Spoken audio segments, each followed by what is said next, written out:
बैठिए। धन्यवाद। महिपाल दान। जी सर। तो महिपाल जी, आप एमए आपने ओपन यूनिवर्सिटी से किया है, जी सर। जी।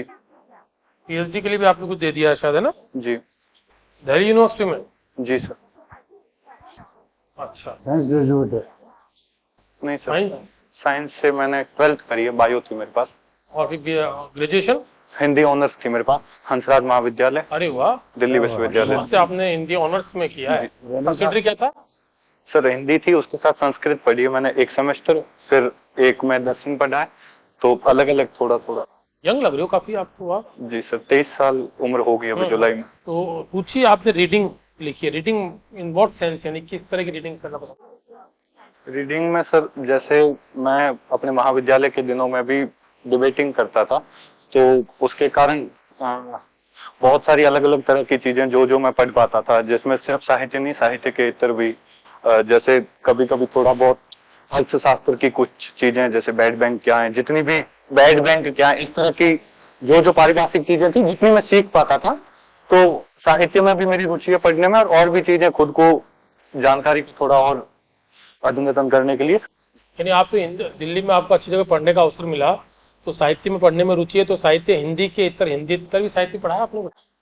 हिंदी इतर साहित्य में सर, हिंदी के अतिरिक्त किसी अन्य भाषा का? हिंदी के अतिरिक्त सर, जैसे हाय बदन नाटक पढ़ा था, हाय बदन नाटक कन्नड़ भाषा का है, तो वो पढ़ा था। मतलब अन्य भारतीय भाषाओं का एक हमारे में पेपर लगता था, ग्रीस कर्नाटक का, वो तो आपने अपने पेपर के चलते पढ़ा। और सर उसके अलावा जैसे अंग्रेजी साहित्य में मैं खुद को इतना बहुत ज्यादा सहज नहीं महसूस कर पाता हूँ, क्योंकि अभी मुझे लगता है कि अंग्रेजी पे मुझे और काम करने की आवश्यकता है, तो उनका जितना हिंदी में अनुवाद मिलता है, जो भी अभी अंग्रेजी साहित्य की किताबें जैसे अल्केमिस्ट वगैरह, इनको शुरू में अभी पढ़ा है, लेकिन गंभीर साहित्य की तरफ अभी मैं जाऊंगा। जैसे अभी इन्हीं दिनों खरीदी थी एक अंकीपन के 100 वर्ष वगैरह, पिछले विश्व पुस्तक मेले में।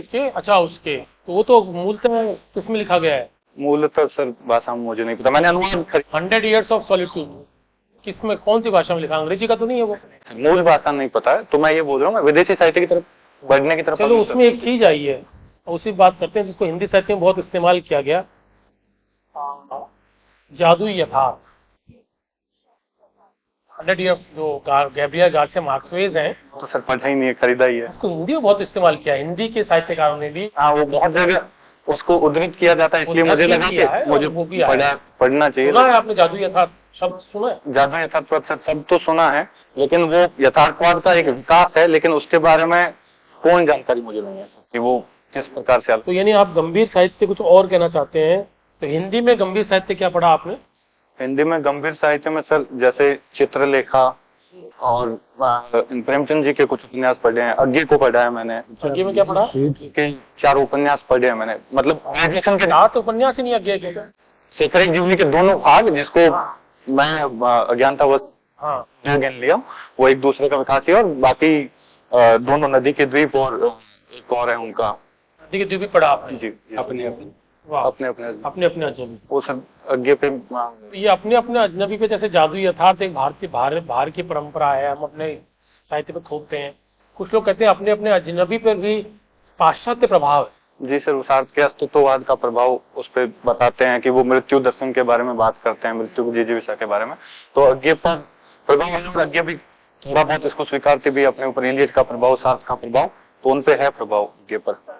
जी, फिर वो प्रभाव भर है, अनुकरण नहीं। अनुकरण नहीं, वो तो कहते हैं हमें नदी के द्वीप। आपने उपन्यास पढ़ाई है, क्या है कविता वो?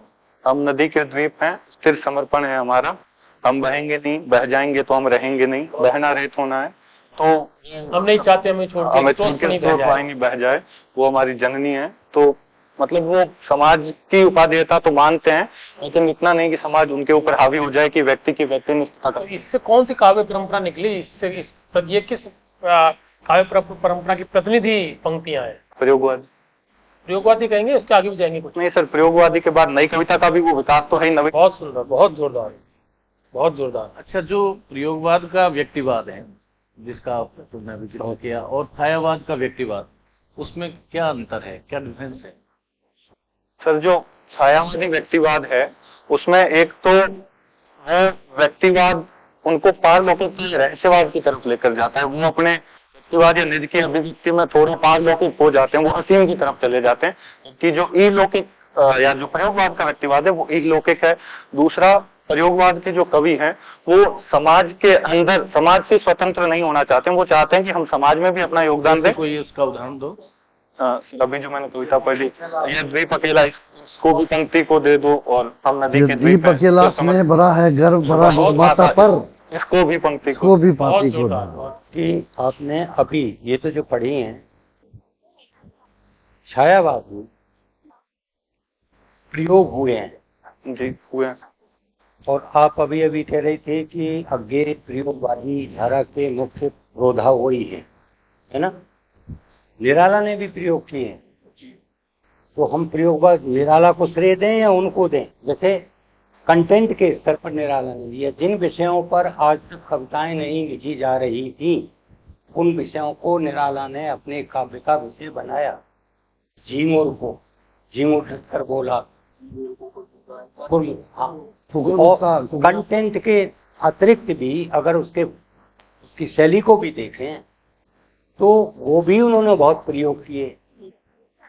एक ऐसी भाषा जो राम की शक्ति पूजा में जो सटीक भाषा है, उसके 20-30-40 पंक्तियां ऐसी हैं, और एक छंद की भी कविता है, छंद विहीन कविता है, एक यथार्थ पर कविता उनकी लिखी हुई है, कौन सी? देखा मैंने इलाहाबाद के पथ पर भिक्षुक, बहुत सारी ये है, और भी है, विधवा है, और तो इसको प्रयोगवादी कवि यानी प्रयोग धर्म का मुख्य आधार किसको माने? उनको माने, इनको माने, या क्या करें? जो पहले से बना हुआ ढांचा है, आप किससे सहमत? जी सर, निराला जी ने प्रयोग किए, इसके बारे में मेरी पूरी सहमति है। उन्होंने विषय के आधार पे भी प्रयोग किए, काव्य के शिल्प में भी प्रयोग किए, उन्होंने छंद मुक्त भी करा। लेकिन हिंदी साहित्य के विकास क्रम में जिसे हम प्रयोगवाद बोलते हैं वो मुख्यतः शिल्प के ऊपर, क्योंकि अग्गी बोलते हैं कि काव्य सबसे पहले शब्द है और सबसे अंत में भी यही बात रह जाती है।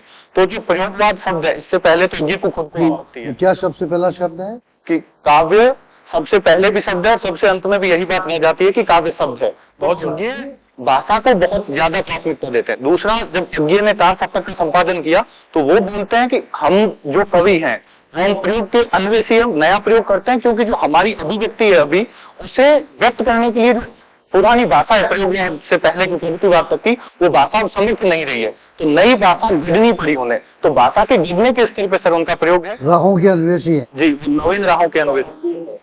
मैं सर अपना मूल्यांकन भी लेता हूँ, तो नहीं बोल जी, तो उन्होंने नई भाषा गढ़ी, और वो जो प्रयोगवाद पूरा आया तो उस तार सप्तक में जो 7 कवि प्रकाशित हुए, उनके बाद के जो तार सप्तक के कवि आए, तो जब हम एक शुरुआत के लिए तो हम बोल सकते हैं जैसे प्रयोग तो हर रचनाकार अपने स्तर पे कुछ ना कुछ प्रयोग करता है, लेकिन जो एक वाद के रूप में चलेगा वो उसकी एक परंपरा देखेंगे हम। जैसे यही बात हम केशव से देखें, केशव के बाद तो रीति की परंपरा नहीं चली, लेकिन जहां से चली है चिंतामणि से, तो वहां से हम उन्हें परंपरा का श्रेय दे पाते हैं। अभी आपने कहा शब्द नहीं गढ़ेंगे, तो वो तो छायावाद, वो तो छायावाद तो शब्दों का भंडार है। उन्होंने नए शब्दों का, कोमल शब्दों का और बहुत शक्तिशाली शब्दों का, और रही बात निराला ने तो शब्द बहुत निर्माण किया है, तो अज्ञे ने कह दिया और आपने मान लिया, ऐसे तो होगा। मैं अपना मूल्यांकन बताता हूँ कि सर जो निराला जी और छायावाद के कवियों ने गढ़े, तीव्रतात्मक जो भाषा हो गई थी उसमें अभिधेयात्मकता इतनी ज्यादा बढ़ गई थी कि वो उनकी लाक्षणिक सौंदर्य को व्यक्त नहीं कर पा रहे थे, तो उन्होंने जो गढ़ा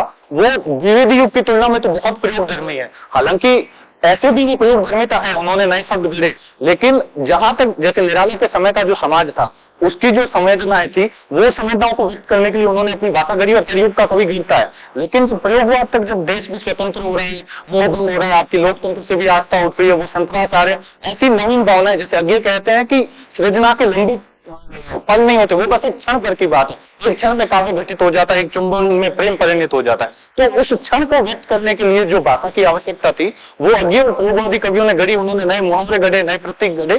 तो इसलिए मुझे भी लगता है कि वो प्रयोगवाद काल के कहलाने के अधिक हकदार। मैं एक और मैं तो जान लिया, ये कहना चाहता हूँ कि कोई जरूरी थोड़ी है कि उन्होंने कह दिया और हमने नहीं सर, मैं उनकी नहीं, रामचंद्र शुक्ल कह गए कि ये है, तो रामचंद्र शुक्ल के बाद में तो बिल्कुल बहुत अनुसंधान हुआ है, रामवर सिंह कह गए और हमने मान लिया। नहीं सर, ये तो मुझे ये लग रहा है कि एक प्रयोगवाद की जो उन्होंने सीमा बांधी वो मुझे लग रहा है खोखली दीवार है।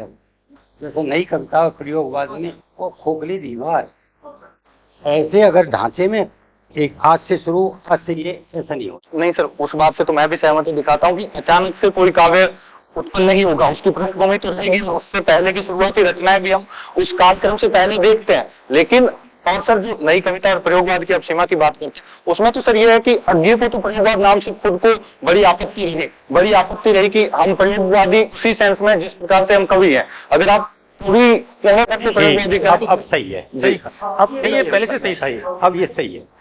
ये दूसरा बात, प्रयोग हमारा अभिप्राय नहीं है, उन्होंने ये कहा है। एक और पूछ रहा हूँ मैं, इसलिए पूछ रहा हूँ कि आप जवाब दे रहे हैं। हाँ, कि जोरदार जवाब दे रहे हैं।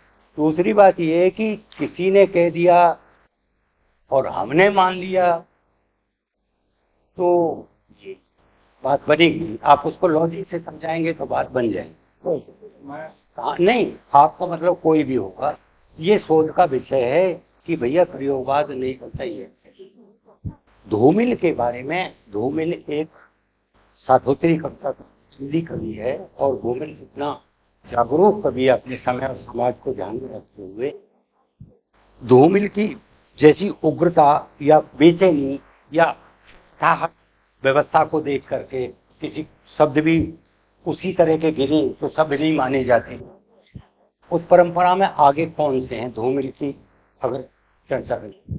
सर धूमिल के बाद अभी या धूमिल का आसपास, धूमिल के आसपास सर, जैसे यह सवाल मुझसे पिछली बार भी पूछा गया था पिछले साक्षात्कार में, ये मेरी खुद की एक सीमा है कि मैं इसके बारे में बहुत विस्तृत राजकमल चौधरी के बारे में क्या विचार है? राजकमल चौधरी सर मुझे क्रांतिकारी साहित्यकार तो लगते हैं। मैंने उनका उपन्यास और उनके बारे में थोड़ी चीजें पढ़ी है कि वो बोलते हैं कि मरी हुई मछली, जिसमें वो यौन सारी बातें कर कौन से आंदोलन से जुड़े हुए हैं? राजकमल चौधरी सर बीट कविता शायद, हाँ, लीलाधर जगुड़ी भी है। लीलाधर जगुड़ी, अरुण कमल, इनकी पूरी समकालीन कवियों की परंपरा तो पूरी अपने केवल धार अरुण कमल का है। अरुण कमल, सब मुझ में सब कुछ और लोगों का, अपने केवल सास लोहा उन लोगों का। पाश्चात्य काव्यशास्त्र की कुछ बात करें, टी.एस. इलियट का परंपरा का प्रिंसिपल ऑफ ट्रेडिशन और प्रिंसिपल ऑफ वो व्यक्तिगत का सिद्धांत है, ठीक है ना। तो परंपरा सिद्धांत की दृष्टि इलियट कहता है कि poetry is not a turning loose of emotion, it is an escape from emotion, it is not an expression of personality but it is an escape from personality. The काव्य भावों का स्वतः वो उत्प्रवाह नहीं है, भावों से पलायन है, व्यक्तित्व की अभिव्यक्ति नहीं है, व्यक्तित्व से पलायन है। तो ये कैसे संभव है कि कोई व्यक्ति कविता लिखे रचनाकार और अपने व्यक्तित्व से या वैयक्तिक जो अनुभूतियां हैं उनसे पलायन कर जाए? देखिए सर, जैसे मैं थोड़ी सी इसकी पृष्ठभूमि के साथ बात करूंगा सीधा जी। हाँ, तो सर इसकी पृष्ठभूमि ये है कि जी इलियट है वो शास्त्रवादी आलोचक है, वो जो स्वतंत्रतावाद ने आत्मानुभूति को इतना ऊपर पहुंचा दिया कि कवि की अनुभूति सब कुछ हो गई, भले ही वो सार्थक अनुभूति हो या ना हो, उसका जनजीवन में वो योग्य है कि। तो उससे क्या हुआ? एक तरह की उच्छृंखलता व्याप्त हो गई। जो कि आपका सवाल है कि ऐसा कैसे संभव है कि कवि अपनी अनुभूति ना रखे, तो इलियट जो बोलते हैं उनमें कवि की अनुभूति रखने की वो मना नहीं कर रहे, लेकिन अनुभूति वो हो जो सार्थक हो, जो जन सामान्य की अनुभूति बन सके। अगर मेरे जीवन का व्यक्तिगत दुख ही अगर इस कविता में प्रकट हो रहा है कि ये महिपाल के जीवन का दुख है, तो वो कविता सार्थक नहीं है। लेकिन अगर मेरे दुख पढ़कर उस हर जन सामान्य के दुख तक पहुंच पा रहा है, उसमें मेरे व्यक्तिगत संघर्ष से ज्यादा जन सामान्य का संघर्ष है। तो व्यक्तिगत रोना पीटना कविता नहीं है, वो आप कह रहे हैं। जैसे निराला के जो दुख है, जब निराला बोलते हैं हाय दिख जीवन जो सदा ही पाता या विरोध, उसमें सिर्फ निराला का संघर्ष नहीं दिखता है, उसको पढ़ने वाला हर पाठक उसके खुद के दुख को जोड़ पाता है। इस संदर्भ में इलियट ने यह भी कहा है कि कोई कवि नया लिखता है उसका उतना महत्व नहीं है, महत्व इससे सिद्ध होता है कि वो परंपरा को कितना आत्मसात कर पाए। जी सर, इसका तात्पर्य यह है कि अगर कोई नया कवि आया, उसका मूल्यांकन करने के लिए उसे पुरानी परंपरा के साथ ही तो हम बिठाएंगे। जो पहले का भाव है, उस भाव तो मूल भाव है, वो सीमित भाव है, उसकी तीव्रता अलग अलग काल में लोगों ने अलग अलग अनुभूत की है। इसी बीच एक तो सवाल भारतीय काव्यशास्त्र से, इससे मिलता जुलता परंपरा से कंसेप्ट, परंपरा को आत्मसात करने का भारतीय काव्यशास्त्र के काव्य हेतुओं में किसमें है? काव्य हेतुओं में तो सर व्युत्पत्ति और अभ्यास। पाश्चात्य जो काव्य शास्त्र है उसमें व्यक्ति विशेष की जो आजादी है और उस व्यक्ति का जो चुनाव है, उस चुनाव का महत्व की को प्रधानता कौन से सिद्धांत में दी जाती है? जी सर, दोबारा एक बार। व्यक्ति विशेष की आजादी और उसका जो चुनाव है किसी भी चीज को लेकर के, उसको महत्व किस सिद्धांत में दिया जाता है? सर, काव्य सिद्धांतों में देखें, आंदोलनों में देखें तो स्वच्छंदतावाद है वो व्यक्ति को प्रमुख रूप से स्थापित करता है। और अगर परंपरा में देखें तो जैसे प्लेटो है, तो वो तो उसमें कवि या कवि के व्यक्तित्व को कुछ मानते नहीं। जी हाँ, मैं अगर सिद्धांत पर रहूं तो जो स्वच्छंदतावाद है वो कवि को अपनी अनुभूति को व्यक्त करने का बोलते हैं, और वो बोलते हैं कि काव्य कोई एक फॉर्मेट या सेट ऑफ रूल्स नहीं है या एक तथाकथित एक ढांचा नहीं है, उसके अतिरिक्त आप अपनी अनुभूति को व्यक्त कर सकते हैं। और वो उस समय का एक सहज विकास ही था जो आगे जाके अतिरिक्त चला गया। जहां पाल सार्त्र का जो अस्तित्ववाद है वो क्या कहता है? जहां पाल सार्त्र का अस्तित्ववाद, सर मुझे सर इसके बारे में अभी आपने बोला था सार्त्र का अस्तित्ववाद। नहीं, सार्त्र का अस्तित्ववाद में उसमें यह है कि उसमें लघु मानव और उसमें अपनी जिजीविका, अपने ऊपर आए संकट, इन सब की बात तो वो करते हैं, लेकिन उसकी सैद्धांतिक की रूप से मुझे परिभाषा या उसकी अस्तित्ववाद के बारे में ज्यादा जानकारी नहीं है आपको? नहीं मतलब सर, तुम पढ़ा। उसका जो एक मोटो है, एग्जिस्टेंस प्रीसीड्स एसेंस। जी सर, उसका मतलब जैसे ये ने अपनी कविता में जो प्रयोग किया या उनका उन पे जो प्रभाव है उसे मैं थोड़ा सा कविता के जरिए तो समझ पाता हूँ, लेकिन ये स्वच्छंदतावाद जब साहित्य में आया तो इसको सबसे पहले किस आलोचक ने रेखांकित किया अच्छे से? पाश्चात्य में की बात करूं? भारतीय में साहित्य, हिंदी साहित्य के इतिहास में बात। हिंदी साहित्य में तो सबसे पहले शुक्ल जी स्वच्छंदतावाद को श्रीधर पाठक से जोड़कर बताते हैं, लेकिन शुक्ल जी जो मुझे व्यक्तिगत रूप से लगता है कि उसका मूल्यांकन आधा कर पाते हैं, क्योंकि वो छायावाद को उसका विरोधी कह देते हैं, जबकि जो स्वच्छंदतावाद है उसी का विकास हम छायावाद में देखते हैं। स्वच्छंदतावाद की शुरुआती प्रवृत्तियां बहुत मुख्य रूप से छायावाद में अभिव्यक्त होती हैं। स्वच्छंदतावाद का हिंदी रूपांतरण है छायावाद मात्र, या पूरी भारतीय परंपरा को और राष्ट्रीय सांस्कृतिक चेतना को आत्मसात करके लिखा गया है? सर, राष्ट्रीय सांस्कृतिक चेतना को आत्मसात करता है, विदेशी रूपांतरण नहीं है वो, और वो परिस्थितियों से ही उत्पन्न हुआ है। अच्छा महिपाल, ये बताओ, अलंकार और अलंकार ये दोनों एक है कि अलग अलग है? अलग अलग। उसको बहुत किसी उदाहरण से समझा सकते हो क्या है ये? सर, अलंकार है जो विशेषता बताए, और अलंकार है जिसको आभूषित किया जाए, जिसको अलंकृत। कोई उदाहरण जैसे? सर, सामान्य उदाहरण साहित्यिक नहीं है। अच्छा, विरोधाभास जो है वो कहते हैं कि भाई विरोध का आभास होता है लेकिन वस्तुतः आभास उसमें नहीं होता, वास्तविकता नहीं होती, आभास नहीं होती। तो विरोधाभास और संदेह के मध्य कोई संबंध है क्या? विरोधाभास और संदेह के मध्य सर स्पष्ट सैद्धांतिक नहीं, लेकिन मैं कोशिश तो करता हूं। संदेह और भ्रांतिमान के मध्य? संदेह और भ्रांतिमान के मध्य है। संदेह और भ्रांतिमान में एक में तो संशय लगातार बना रहता है और हम उसको सच मान लेते हैं। एक में किसमें? जैसे संशय बना, उसको हम नारी विच सारी की सारी नारी, और दूसरे में ये रस्सी है कि सांप है, या नहीं, रस्सी को सांप समझ बैठा। रस्सी को सांप समझ। जैसे इसमें चलो सब कुछ हो गया, एक बहुत छोटा सा सवाल व्याकरण का भी। कारक क्या है और उसका क्या उपयोग होता है भाषा में? कारक से क्रिया का संज्ञा या सर्वनाम के साथ जो संबंध है वो बताने वाली युक्ति। क्रिया का क्रिया का संबंध, क्रिया से अच्छा। क्रिया का वो क्रिया से संज्ञा सर्वनाम का क्या वाक्य में संबंध? प्रयुक्त शब्दों का जो क्रिया से संबंध बताए। क्या पढ़ा सकते हैं? मैं सर अरिस्टो का त्रासदी सिद्धांत पढ़ाना अरे चाहता हूं। वाह, वेरी गुड। उसका अरिस्टो का त्रासदी सिद्धांत बताइए। बहुत लंबा, तो संक्षेप में बताओ चलो। जी सर। त्रासदी का जो कथानक है ना जी वो बता दो। क्या कुछ मत लिखो, सीधा लिख दो त्रासदी का। त्रासदी की परिभाषा या कथानक? केवल कथानक। चलो।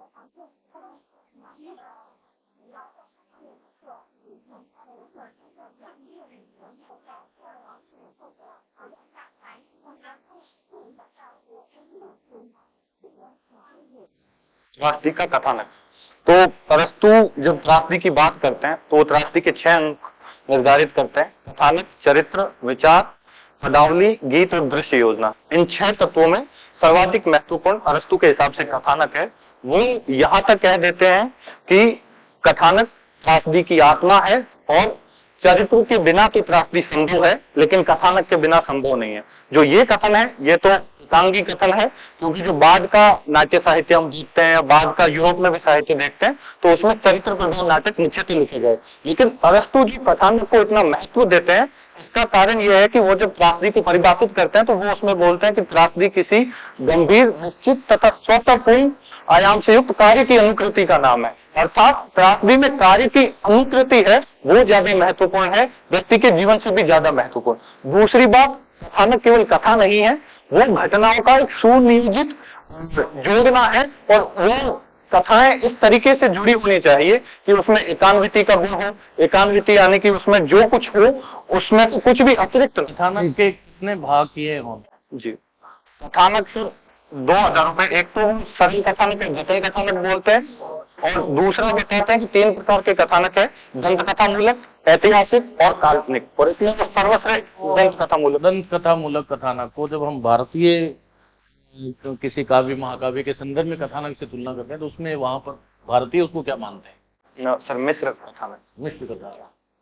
ठीक है सर। बढ़िया। साफ करता हूँ सर। एक प्रश्न और है जो मैं पूछना चाह रहा था, रह गया था। जी सर, मैं बैठ जाऊँ? हाँ बैठिए। इतिवृत्तात्मकता शब्द का उपयोग किया आपने, तो आप थोड़ा विस्तार से बताओ ये क्या है? द्विवेदी युग की ये विशेषता थी? सिर्फ इतिवृत्तात्मकता, इसकी मैं सिर्फ पृष्ठभूमि के साथ बात करता हूँ कि इतिवृत्तात्मकता इसलिए थी कि द्विवेदी युगीन जो काव्य था उसको नियंत्रित और उसका प्रेरणा मुख्यतः महावीर प्रसाद द्विवेदी। इसके समकालीन एक दूसरा पक्ष भी है श्रीधर पाठक और उनका। तो जो मुख्यतः हम बात करते हैं इतिवृत्तात्मकता, वो द्विवेदी जी से जो प्रेरित और प्रभावित जो उनके मंडल के लेखक हैं उनमें दिखाई देती है। द्विवेदी जी का साहित्य को लेकर बहुत नैतिकवादी आग्रह था, वो उसे बहुत उपयोगितावादी मानते थे और वो काव्य को स्व उद्देश्य मानते थे। जब कविता में किसी एक उद्देश्य को लेकर जब आप कविता करते हैं तो आपका मूल भाव होता है कि आप उस उद्देश्य की पूर्ति कर दें। उसमें आप कविता के शिल्प को लेकर और उसकी बारीकियों को लेकर आपका उद्देश्य नहीं होता कि आप उनकी बारीकियों का ध्यान रखें। तो द्विवेदी युगीन जो काल है वो चूंकि स्वतंत्रता की चेतना वहां पर विकसित हो जाती, जो उससे पहले भारतेंद्र युग है उसमें राजभक्ति और राष्ट्रभक्ति का द्वंद है। द्विवेदी युग में भी द्वंद नहीं है। यहाँ पर स्पष्टता है कि प्रखर राष्ट्रवाद है, और इस प्रखर राष्ट्रवाद की अभिव्यक्ति जब वो करते हैं तो हमें ऐसी भाषा में करनी, क्योंकि उस समय हिंदी और ब्रज का भी द्वंद था। ये द्विवेदी युग में आते आते लगभग समाप्त होता है। मैथिली संस्कृत, हाँ खड़ी बोली, जी सर, खड़ी बोली और जो ब्रज का द्वंद था उसमें भी जो हिंदी शुरुआती काल ही है, उस समय हिंदी में रचनाएं होने ही लगी है। तो हिंदी का जो पाठक वर्ग तैयार करने के लिए भी उसमें अभिधेयात्मक रूप से सीधी साफ बात लिखी गई, जैसे हम क्या थे क्या होंगे आओ विचारें सभी। जी, इतिवृत्तात्मकता का अर्थ है कि यथावत एकदम सीधा कथन, उसमें अभिधेयात्मकता है, उसमें लक्षणात्मकता नहीं है, सीधा सपाट कथन, वो विद्या के नजदीक सी बात। Matter of fact. Matter of fact, तथ्यात्मक जानकारी, वर्णनात्मक। वर्णनात्मक क्या? ठीक है, जाइए। Good, very good. आपको शुभकामनाएं बहुत कि आप सफलता के बिल्कुल नजदीक हैं, और सभी जो बोर्ड मेंबर हैं बहुत खुश हैं। बस एक चीज कहने के लिए बुलाया, नहीं तो वापस भी बुलाने की आवश्यकता नहीं है। वो ये है कि आपको क्या लगता है कि मैं ये सुधार करना चाहता हूँ? सर व्याकरण मुझे बहुत, मतलब व्याकरण के बारे में व्याकरण वैसे उसमें बहुत ज्यादा नहीं होता है, लेकिन फिर भी कोई व्याकरण निष्ठ व्यक्ति आगे कोई बहुत ज्यादा नहीं होता है ना। सामान्य प्रश्न जैसे कारक का बारे में सर ने जो चीज हम लोगों ने नोट करी वो ये रही कि महिपाल बहुत अच्छा पढ़ा है तुमने, निश्चित रूप से, लेकिन जो है वो प्रस्तुतिकरण की जो सहजता है ना उस पर बल दीजिए। चढ़ने की सहजता तो है ना, मतलब जो वहां पर थोड़ा एग्रेसिव जिसको अपन कहेंगे है ना, उसको थोड़ा कम कर दीजिए, है ना। पोस्चर वही रखिए जो आप बोल रहे हैं, है ना, लेकिन थोड़ा उसको डिबेट की तरह नहीं बनाए, है ना। ऐसा नहीं लगे जैसे आप बहस कर रहे हैं किसी, है ना। प्रोसेसिंग में हो गई अपनी बात नहीं, कोई ये मिलता कहाँ है? ये तो तब आता है जब अंदर कुछ होता है, जब आपके जान है अंदर पड़ा, उसी की उपज है ये। उसी की उपज है, ये उसका प्रोडक्ट है, हर किसी में नहीं होता है ये। लेकिन फिर भी हमें और थोड़ा सा यदि हम इसको संतुलित कर लें तो बहुत अच्छा होगा। बढ़िया। बाकी ऐसा बात नहीं हो जैसे कोई बहस कर रहा है अपनों से। उच्चारण की स्पष्टता यदि थोड़ी सी और हो जाएगी तो और अच्छा है। कारण ठीक जो टॉपिक जो लिया था, मैं तो ये चाहूंगा कि यही टॉपिक पढ़ाए। क्यों सर, आपका क्या कहना है? कौन सा? नहीं, वो तो ये तुम पढ़ा लोगे। हाँ ये जो रखा है ना आपने सिनॉप्सिस, इसके जो वो तो देख ही लेना, ये ऊपर बिल्कुल जैसा त्रासदी यहाँ पढ़ाएंगे वैसा ही पढ़ाना। क्या? क्रम ठीक। तो हाँ हाँ इसी को पढ़ाओ, इसको दिखाई थोड़ा नहीं और अच्छे से तैयार कर लो। त्रासदी है, विरेचन है, त्रासदी और साधारणीकरण, पाश्चात्य काव्यशास्त्र तुम्हारा बहुत अच्छा तैयार है, त्रासदी और साधारणीकरण की मत आधुनिक साहित्य में ना जो बहुत कम लोगों का होता है। तो अच्छा है। समझ बढ़िया है तुम्हारी। कोई प्रश्न पूछना है तो पूछ लो। सर जैसे मेरे साथ सब दिक्कत ये रहेगी कि मैं दिल्ली में अकेला करूंगा साक्षात्कार की तैयारी, बाकी यहाँ पे जयपुर में जितने भी लोग हैं वो सब समूह में करेंगे, तो इससे क्या फर्क? उससे कोई फर्क नहीं पड़ेगा। आपसे कई बार लैंग्वेज आपकी तैयारी ज्यादा अच्छी होगी। जाइए ही मत आप, तो मैं तो ये कहूंगा, मेरा जाते व्यक्तिगत मत। है ना, आप मेरे विद्यार्थी हो, मैं ये कहूंगा कि आपको किसी समूह में जाने की आवश्यकता ही नहीं। क्या होता है, शीशे के सामने खड़े हो और बोलो। नहीं वैसे भी समूह तो कंफ्यूज करते हैं ना खुद। ये क्या होता है, ये डबल एज स्वॉर्ड है। कई समूह में जाने को हो सकता है कुछ लाभ मिल जाए, ऐसा भी हो सकता है कि और ये पूछते हैं। नेगेटिव भी है। कई बार क्या होता है, आप भरे हुए चले जाओगे समूह और उसको ये पूछेंगे उसको तो जवाब देना है। कंफ्यूज। आप अपनी सहजता खो दोगे।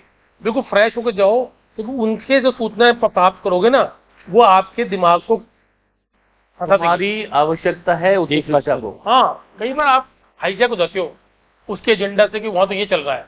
बिल्कुल तैयारी का लेवल बहुत अच्छा है, अपनी फिर चले जाओ। स्वाभाविकता जो है उसको रखो, बहुत अच्छी तैयारी है तुम्हारी, ये कहूंगा, है ना। राजस्थान को थोड़ा देख लेना, कि तुम्हारी जो ज्ञान एक्चुअली हुआ क्या है कि जो तुम्हारे हिंदी साहित्य में आधुनिक प्रवृत्ति में जो अच्छी दखल और पकड़ है, राजस्थान की परंपरा ऐसी रहती आई है कि यहाँ पे अधिकतर विशेषज्ञ ऐसे मिलेंगे जो आधुनिक को जानते कम हो गए। नहीं जानते, तो शायद मिल जाएंगे, पर पहले तो हाल बहुत खराब। पढ़ते ही नहीं थे। तो वो ऐसे लोगों को चिढ़ते हैं जो आधुनिक प्रवृत्ति हाँ। के मास्टर हैं। तो तुम क्या करना, थोड़ा बहुत रंदा कि मैं मीरा को पढ़ा हूँ, तो बीच में यदि ऐसा माहौल दिखे तो मीरा को उछाल देना, कबीर। समझ लो ना। रात खासकर मीरा को देख लेना, कबीर को देख लेना, क्योंकि यहाँ थोड़ा पूर्वाग्रह है आधुनिक प्रवृत्तियों के पढ़े लोगों से। उनको कबीर मेरा भी यानी थोड़ा बहुत तैयार कर ये लेना। जो सिलेबस के मुख्य है ना, जो बनाते। प्रतिनिधि हैं, अब क्या पता मैं बात कर पाए नहीं कर पाए इस बारे में। जैसे उधर जो है कबीर है, सूर को छोड़ दो, तुलसी है, जायसी है, हमसे नाराज जो प्रश्न हो सकते हैं, केशवदास है ना, जैसे चिंतामणि है। तो अब जैसे चिंतामणि से आपने कहा कि परंपरा की शुरुआत तो लैंग्वेज शुक्ल नहीं मानी, क्यों बोलते हो है ना। दूसरे की तो बड़े बड़े जो थोड़ा हमारे नहीं है यार। उनको पढ़ लो, ठीक है। ठीक है, all the best, sir good कोई लक। व्यक्तिगत सुझाव, जैसे सर इससे पहले मैंने पीएचडी के जो साक्षात्कार दिए उसमें मेरे व्यक्तित्व के बारे में यह है कि आप में अखंडता ज्यादा है और मैं वही तो बात कही है। उसको हमने थोड़ा सभी शब्दों में कहा है, कोई अखड़ता नहीं नहीं है, है, तो केवल जो है वो सब वही है। सुनो, ऐसा है, मैं तो देखो इन सबसे परे एक बात कहूंगा। क्या होता है कि वो भाषा साहित्य के आंदोलनों का, साहित्य का ज्ञानी तब माना जाता है जब उसके साथ आप में आवेग हो। अरे आवेग नहीं होगा तो आप साहित्य की बात कैसे करोगे लोगों के बीच में? ठीक, आवेगमयी होती है बात। नहीं वो बात होती है व्याख्यान या बात करनी है तो व्याख्यान में तो तुम इंटरव्यू- अच्छे लगोगे बहुत, इंटरव्यू में इंटरव्यू में तो दबा लेना। पर तुम यदि नामवर सिंह बोलते थे, आवेग के साथ बोलते थे, तभी तो एक बहुत बड़े वो कहलाए वो। साहित्य की बात में तो आवेग आएगा ही आएगा। जनरल अपना वही रखो।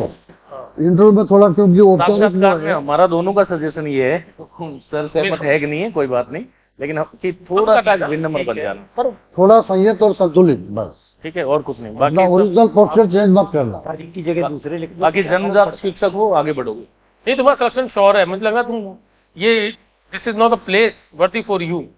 बट आई एम सेइंग कि तुमको तो कुछ और आगे की सोचनी चाहिए, पढ़ो, क्योंकि नॉलेज अच्छी है। चलो जाओ। All the best, good luck. पढ़ना बंद मत करो, धड़ाधड़ पढ़ो। नहीं नमस्कार।